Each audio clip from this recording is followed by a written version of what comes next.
Welcome to part two of creating a class named fans. So in the first part of the video, we went through and we actually created our fan class.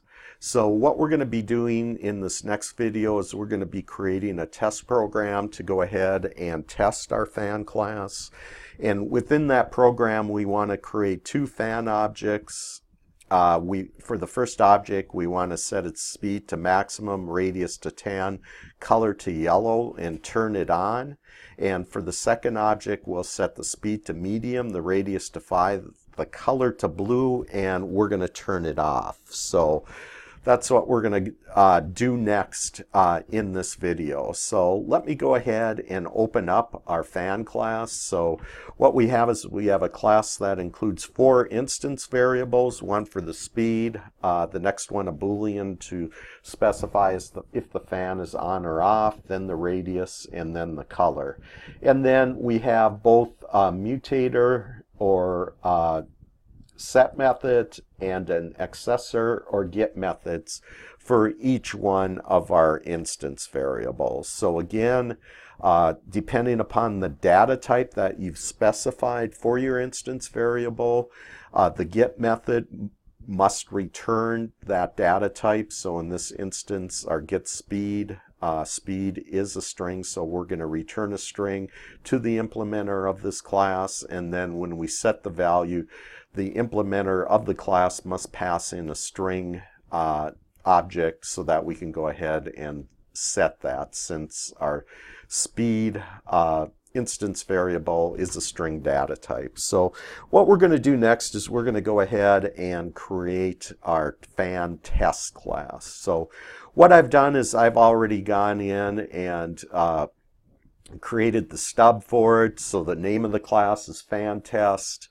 And then it's a public static void main. I have that method. So what we're going to do next is we're going to go ahead and create our first fan object. So I'll just go ahead and specify my comment. We want to create and display fan1.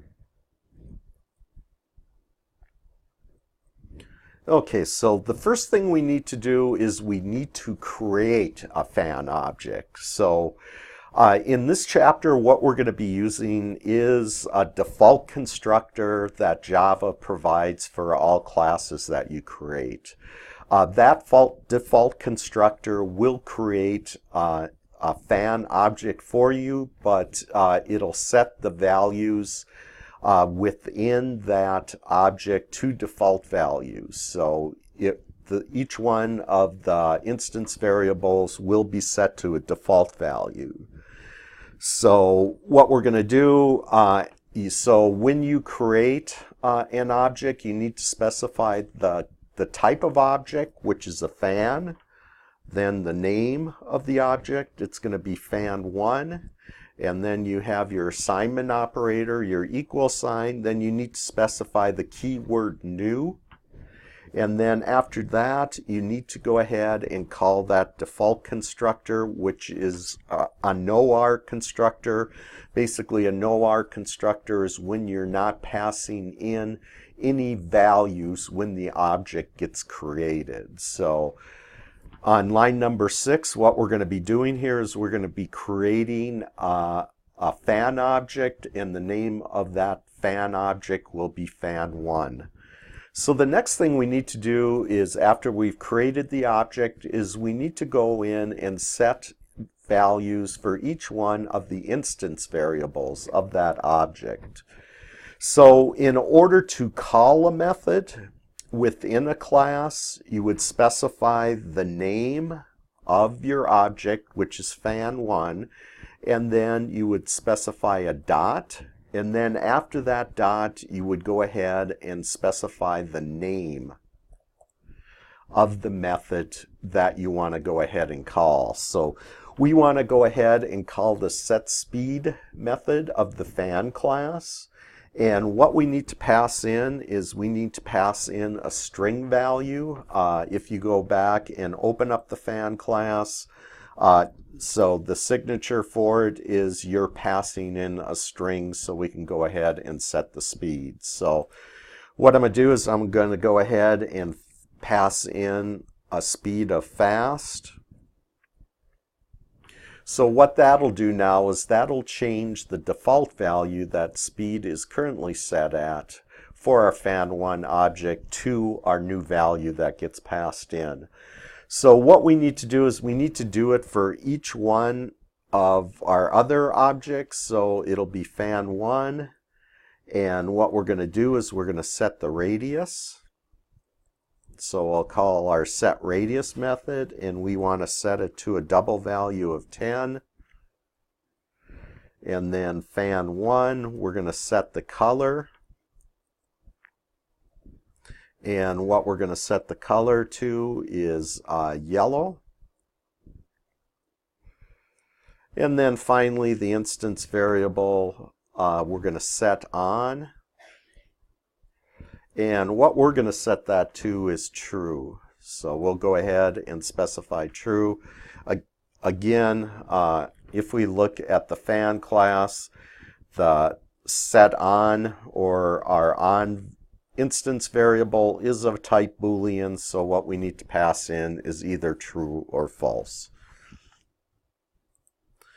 So we've gone ahead and we've set the value specified in our program specification. So the next thing we need to do is we need to display those values. So we're going to go ahead and display those using a print line statement. So let me go ahead and start typing that. So it'll just be a system.out.println, and what we're going to specify is fan1.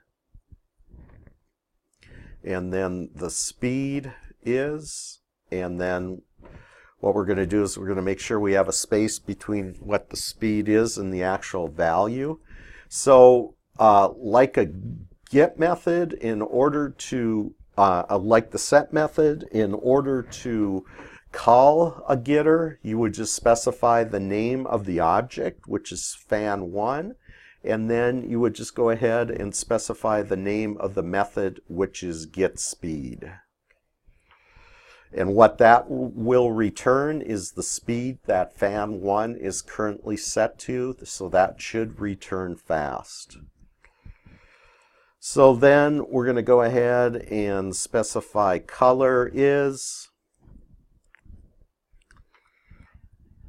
We'll add a plus. It'll be fan1. We will get the color.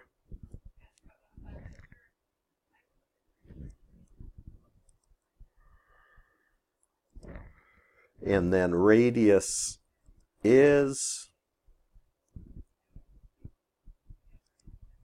And then we'll go ahead and call fan1 get radius. And again, since you're calling a method, you must specify the opening and closing parentheses when you call that method. And then finally, we're going to go ahead, and what we're going to do here is we're going to go ahead and check if fan1 is on. So what we're going to do is we're going to call the isOn method.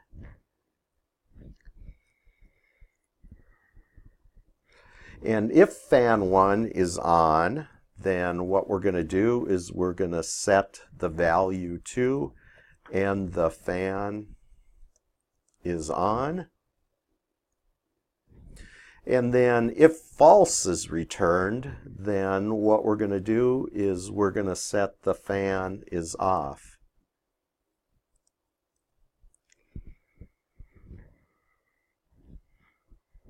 And then we'll add in our closing parentheses, and we'll add in our curly or our semicolon to end the statement. So basically what we're doing in the item that I've highlighted is we're just using a form of an if statement, a shortcut method. So we're checking to see if fan is on, that is our condition.